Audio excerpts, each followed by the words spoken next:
My name is Tana Kingi, and this is our safe space to talk true crime while I do my makeup at the same time, with new videos every Tuesday. Warning, viewer discretion is advised. Hey sis, welcome to my channel. This is our safe space to talk true crime while I do my makeup at the same time. I cannot believe it's Christmas tomorrow. I hope you guys are having the best time with your families. It's all happening. It's all happening everywhere around the world. And I'm so excited for all of us to just be able to, soak it all in, enjoy it. The songs, the music, the laughter. Oh, I'm so honored to be able to hang out with you on Christmas Eve. Now let's get stuck into this week's case. As always, the products we'll be using will be down in the description below, down there. A loving mother vanishes after a family barbecue. Her last text message, I've left Neil, I'm staying with friends. But something doesn't add up. Why would Jody Meyers, a devoted mother to her young son, suddenly just abandon him? As we unravel this mystery, you'll discover how a single text became the key to exposing a chilling truth that murder weapons are not always guns and knives. So for today's case, we're heading to Mannum, which is in South Australia, where I'm from. Now, Mannum is a historic town on the banks of the Murray River and is located about 85 kilometres east of Adelaide. Here, on a sunny afternoon in 2015, Jody Meyers and her family gathered for what should have been a joyous occasion, a barbecue to celebrate Jody's stepfather's birthday. Jody was a 20-year-old mum with a beaming smile who loved to help others and had dreams of someday becoming a guide dog trainer. Jody was engaged to a man named Neil Archer, who was 9 years older than Jody. The couple, they also had a 2-year-old son named Elijah that she loved with all her heart and soul. She was described as a really good, loving mother. Jody, her son Elijah, and her partner Neil Archer all attended the barbecue. Well, kind of. Because Neil, he decided that he was going to attend, but he was going to sit in the car, refusing to join the party. This left Jody awkwardly having to split her time between the celebration and checking in on him. He was having like a full-on grown man sook. Ugh, like it just gives me the ick. Apparently, this wasn't unusual behavior for Neil, right? Family members saying that he did this on several occasions whenever it was time to hang out with Jody's family. How's this right? Some of the guests even brought Neil out like plates of food in the hopes that it would cheer Neil up and make him come inside so that Jody didn't have to babysit him because, let's be real, that's what she was doing. But eyewitnesses recalled more growing tension between the two. Like, poor Jody seemed on edge the entire time. She was unable to relax around her own family. And that's really sad, isn't it? Like not being able to fully relax around your family because this grown-ass man, Suki Baba, wants to sit in the car like a chooch and just sulk the entire time. This man, he just makes me so mad. Why you gotta be a douche? Anyways, as the afternoon approached, the tension grew heavier between Jody and Neil, and they just thought that no one noticed them arguing, but it was clear they were. Just go home, Neil, all right? Just go home. So yeah, they didn't think anyone noticed what was going on, but people knew what was going on. Jody's smile and laughter seemed forced. She tried to keep up appearances, but she was clearly uncomfortable. And just something wasn't right. I say something wasn't right, but we know it was Neil, wasn't it? Am I right? It's Neil. Neil's childish behavior raised eyebrows among the guests. It put a total downer on a day that was meant to be happy and cheerful. Jody's family members exchanged concerned glances, but no one wanted to ruin the birthday or make things worse for Jody. As the party wrapped up, Jody made her rounds, kissing and hugging everyone goodbye. The time was now around 7:30, and as she got towards the last remaining members of the family, her hugs lasted a little longer, as if she was reluctant to leave. She put her son Elijah in his car seat, and with a final wave goodbye, Neil and Jody drove away from the birthday celebration. The family watched them leave, an uneasy feeling settling in their stomachs, and little did they know that this would be the last time that they'd see their Jody alive. Now, in the days that followed, Jody was quiet. Family was trying to contact her, but her phone went straight to voicemail. Even her social media accounts, they were all quiet, silent, and nothing had been posted for a few days. And this was highly unusual for Jody. Well, any 20-year-old living in 2015, actually. But what really happened when Jody and Neil drove away from that family barbecue that afternoon? The answer to that question would lead investigators down a dark and twisted path, uncovering a truth more shocking than anyone could have ever imagined. So 2 days after the birthday, Jody's mum Lucy got a text that made her heart skip a beat. Remember, it was radio silence. She heard nothing from Jody, and then all of a sudden she receives this text message that says she's left Neil and was staying with friends. This is the full text message here. But if you knew Jody, you'd know right away that this didn't add up. This girl was crazy about her little boy Elijah. The idea of her just up and leaving him, no way. No. Doesn't happen. Wouldn't happen. Lucy stared at her phone, reading this message over and over. It didn't sound like Jody at all. Lucy responded to the text message, but she got no reply. This was another huge red flag because Lucy knew that Jody always responded, and that's when the real panic started to set in. Jody's sister Tanya took one look at the text and said what everyone was thinking. That's not Jody. And I can't swear, but let's just say there was an F-bomb in there, right? So the family also noticed that there were spelling mistakes in this message. I know what you're thinking. Yeah, right, a couple of spelling mistakes. Everybody does it. That's where you'd be wrong because Jody, she was very particular with her messages and barely ever made a spelling error. You see, it's all in the fine details. The family got together trying to make sense of it all. They called Jody's friends, checked her usual hangout spots, but they all came up empty. That text gave everyone the chills. It seemed like someone was trying to buy time and create a false story, but Jody's family, they weren't buying it for a second. Lucy and her family, they didn't waste any time. They marched straight into the police station and reported Jody missing. Neil, on the other hand, was ignoring all of Lucy's calls and texts until the police got involved and he finally contacted the family back. He phoned Lucy and of course, first question was, have you seen Jody? His response just seemed so carefree, like his partner hadn't just disappeared. He said, nah, she just left and I wasn't worried about her until I heard she was reported missing. Okay, so your baby mama just goes missing for a few days and you don't inquire about her well-being. That's so strange.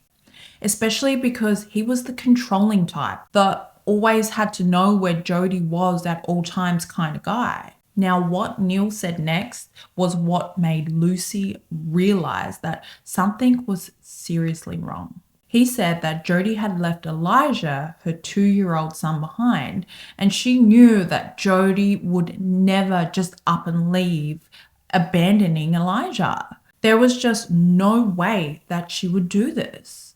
The police, they began their investigation, and as soon as they made a public appeal for Jody's whereabouts, news crews arrived in town.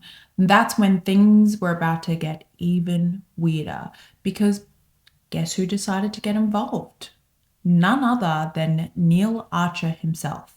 And let me tell you, his version of events was, well, let's just say, interesting.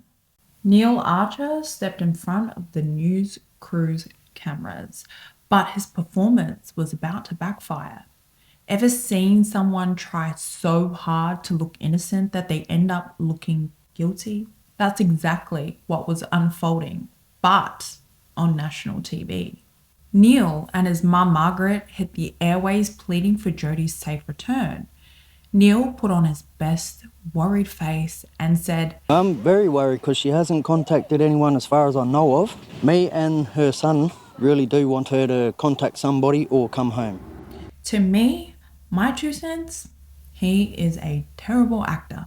And you can tell something was off, especially in the words that he was using.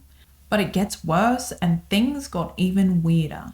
So Neil and Margaret, they started spinning a story about Jody leaving in a red car with some mystery couple.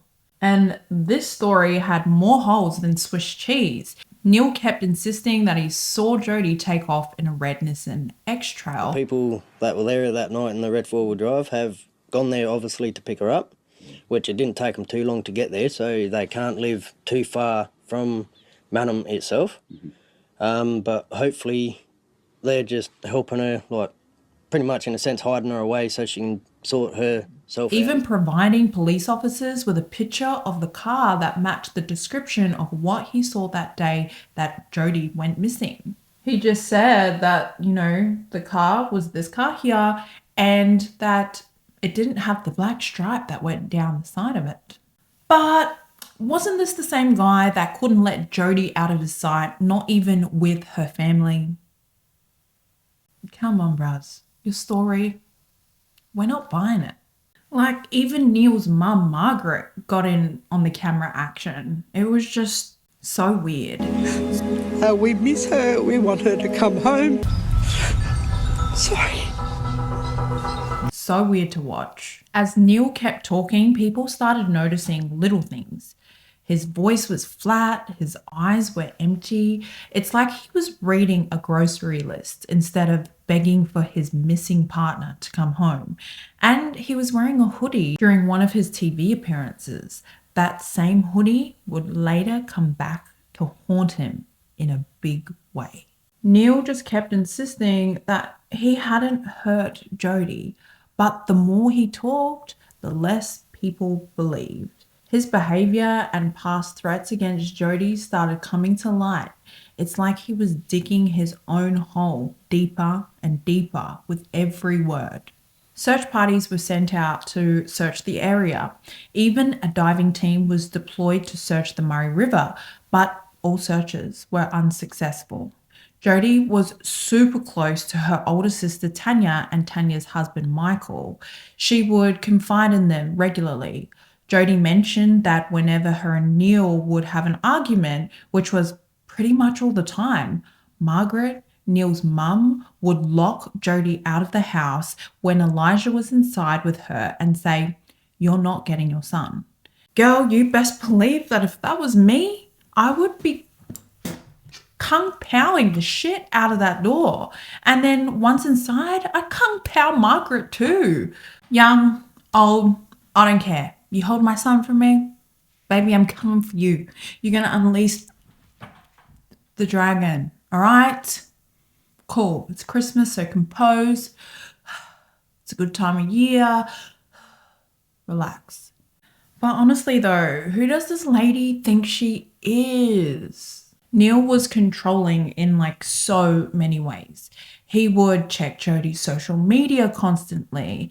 She wasn't able to go anywhere without him being there, or at least knowing where she was and who she was with. Slowly but surely, he tried to pull her away from her family, but their family bond was just too strong. Hence, why at her stepfather's birthday, she remained until 7:30 while Neil attempted to still show authority and make his presence be known, all whilst sooking in the car.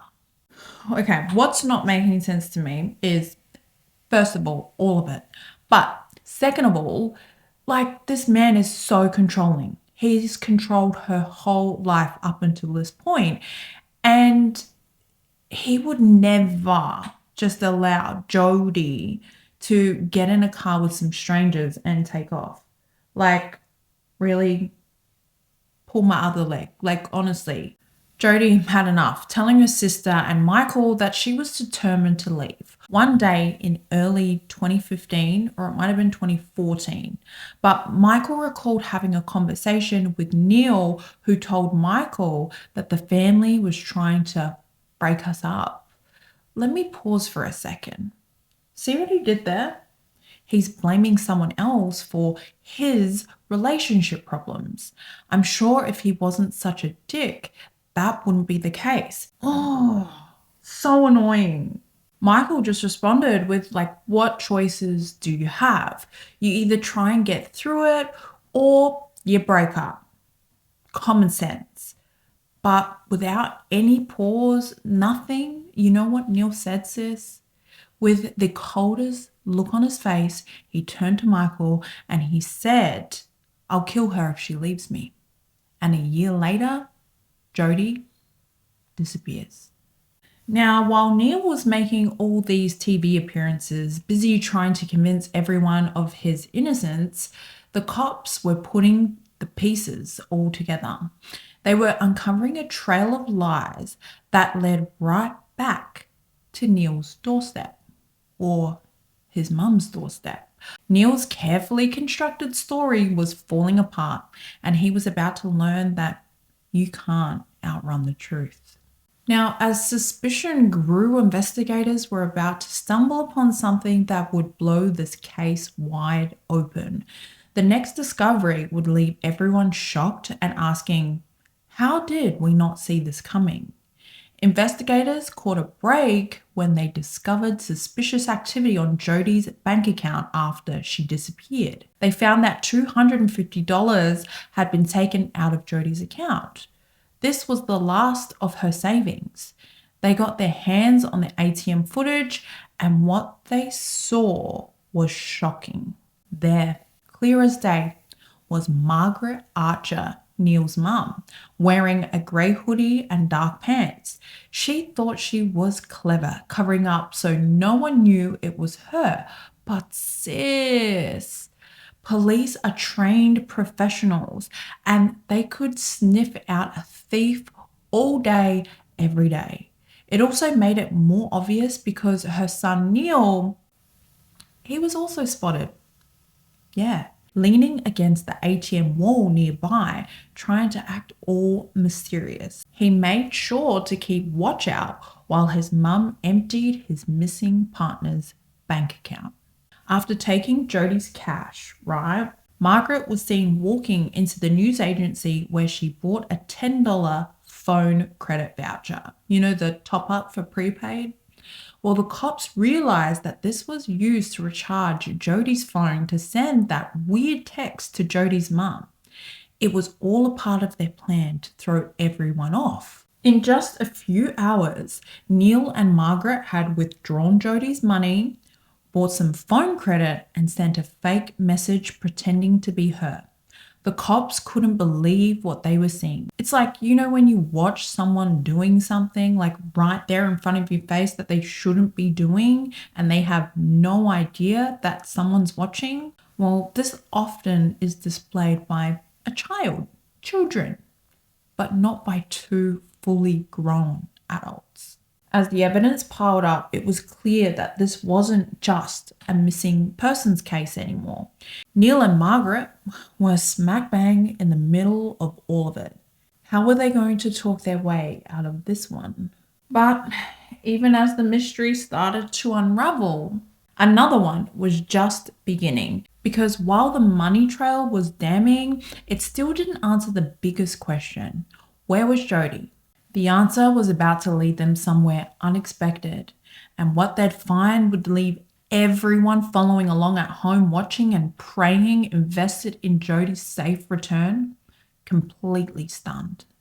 Margaret Archer decided that she was going to take a trip to Bunnings hardware store, where this would take the case in a chilling direction. Her innocent home improvement project was about to unravel everything. So Margaret heads to Bunnings. She buys enormous amounts of cement. And here's the messed up part. She used money stolen from Jody's account to pay for it. The investigators, they were suspicious. Their suspicion skyrocketed. Like, who needs that much cement out of nowhere? Let's be real. Margaret wasn't exactly known for her DIY skills. Lucy knew Margaret before Jody was even born and recalled being invited over once for coffee, and her house was in shambles. Safe to say that Lucy didn't ever take Margaret up on another coffee date. But what I'm trying to get at in the most round way possible is, how can someone who can't even manage to clean their own house want to start a DIY project with that much cement? That's hard work. The investigators assigned to the case started wondering if this cement had a much darker purpose. Neil, of course, had an explanation ready. When questioned, he claimed that the cement was for a Father's Day gift. So according to Neil, they were planning to make a new floor for the shed out the back, because nothing says Happy Father's Day like tons of cement, right? People who knew Neil couldn't believe it. This was a guy who'd rather sit in his car at a family barbecue than socialize. The idea of him suddenly deciding to pour a concrete floor as a gift, it just didn't add up. Even his stepfather admitting to police that this was a kind gesture, but it was way out of character for Neil. The cement purchase was the final straw. It was too suspicious and too hard to explain away. Neil's world was about to come crashing down around him, and as investigators closed in, they had no idea that the most shocking revelation was yet to come. Neil Archer thought he could keep a secret, but he forgot one crucial detail: his own brother. Aaron Archer was one of Neil's 3 younger brothers, and he was about to become an unlikely hero in this twisted case. Aaron and Neil had always been close, but nothing could have prepared Aaron for the bombshell that his brother was about to drop. It was just another day when Neil showed up at Aaron's place, but something was off. Neil's eyes were dark, almost empty, as he uttered the words that changed everything. I killed her. The confession hit Aaron like a truck. His brother, the guy he'd grown up with, was admitting to murder. Neil went into chilling detail about what he had done to Jody. Aaron felt like he was trapped in a nightmare, desperately wanting it to be some sick joke, but the cold hard truth was staring right at him. Aaron was stuck in an impossible situation. Family loyalty runs deep, and the thought of turning Neil in made him feel physically sick. But Jody's family was out there, desperate for answers. And then there was Elijah, who would grow up without his mum and be raised by a killer. The weight of the secret was crushing Aaron. He couldn't eat or sleep, and every time he just closed his eyes, he saw Jody's face. In the end, he knew there was only one right thing to do: give Neil the opportunity to turn himself in. But when Neil chose not to, Aaron chose to be a good uncle to Elijah and turn his own brother in. So Aaron walked into the police station. Each step towards that front desk would have just felt like betrayal, but he knew he was doing the right thing for Jody, for her family, and for his nephew Elijah, and for justice. Suddenly, all the pieces started falling into place. The suspicious text, the ATM withdrawal, the cement purchase, it all made sense now. Aaron's confession was the key that unlocked the whole mystery. Even as Aaron did the right thing, he knew his life would never be the same. He'd lost his brother, torn his family apart, and would forever carry the burden of Neil's dark secret. Yet, in that moment of truth, Aaron showed that sometimes being a hero means making the toughest choice of all. Police arrived at Margaret's property, focusing their attention on the tool shed, the Father's Day flooring gift that Neil so kindly gave to his stepfather. As they approached, a strong odor became apparent, raising suspicion among the experienced investigators. The team brought in jackhammers to break up the cement floor, and as they removed chunks of the concrete, the smell intensified, confirming their growing concerns. Then a grim discovery. Jody's remains were found beneath the rubble. The mood turned somber as the reality set in. Jody, she wasn't missing.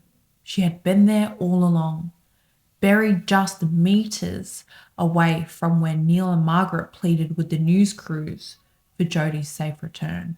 As they carefully exhumed Jody's body, they noticed something shocking around her neck.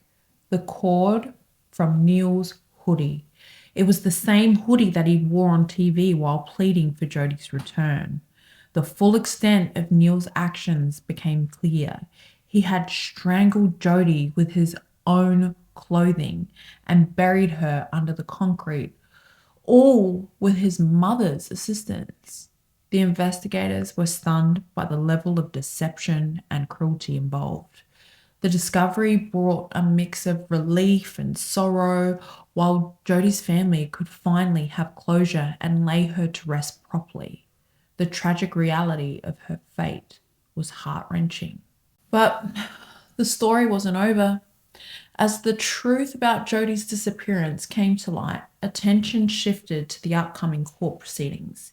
Neil Archer would soon face justice for his actions, and the events that unfolded in the courtroom would prove to be shocking. Neil Archer's guilty plea stunned the courtroom. After months of lying about Jody leaving in a red car, he suddenly admitted to killing her. But his confession was eerie. He spoke with a blank face and flat voice, as if discussing someone else's crime. The prosecution laid out their case, piece by damning piece. They revealed the stolen money, the cement purchase, and the fake text messages. The most chilling evidence, the cord from Neil's own hoodie found around Jody's neck. As the details emerged, Jody's family relived their nightmare. The courtroom was visibly shaken, except for Neil, who remained eerily calm.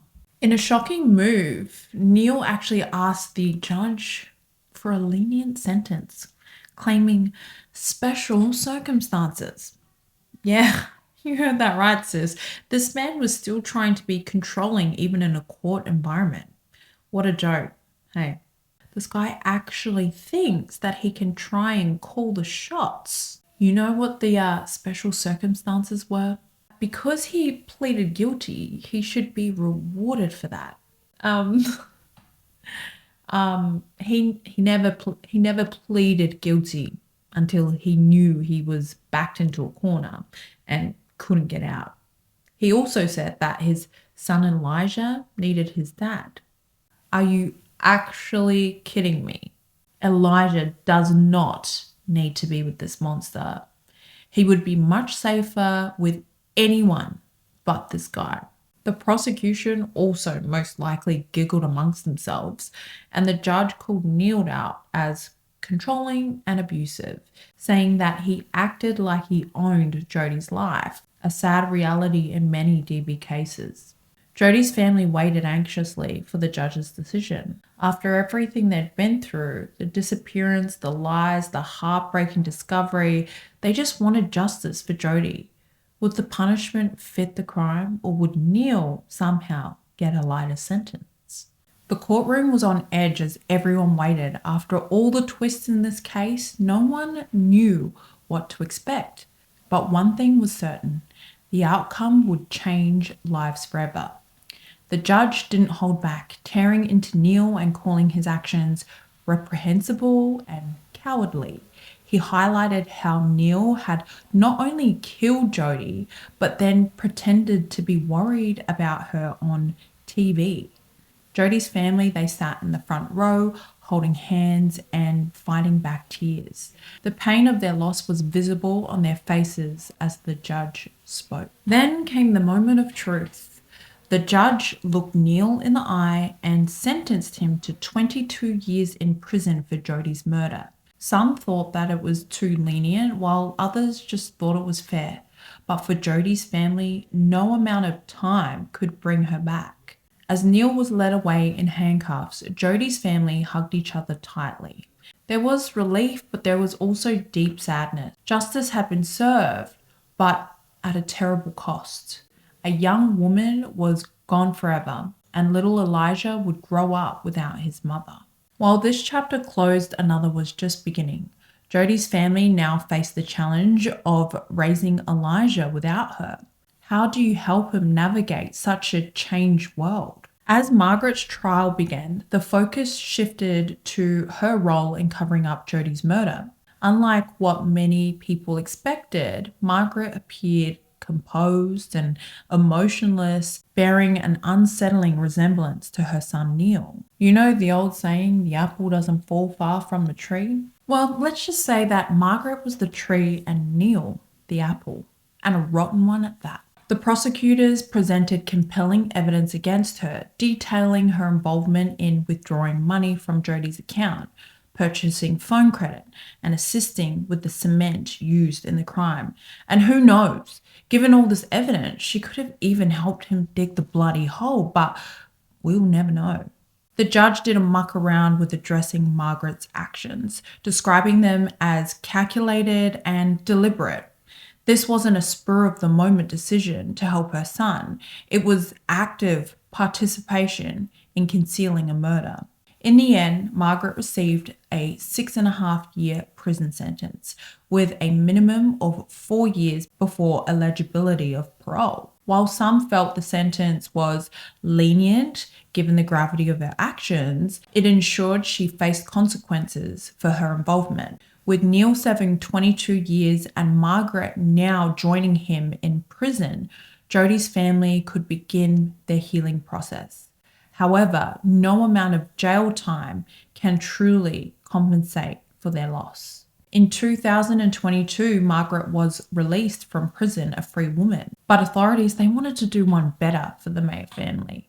So they filed for Margaret to be deported back to the UK. Australia is pretty strict with their policies when it comes to criminals not from Australia, especially ones that assist murderers in covering up crimes. Even Margaret's own family was happy to hear of her deportation. However, she appealed the decision for deportation and was permitted to stay in Australia.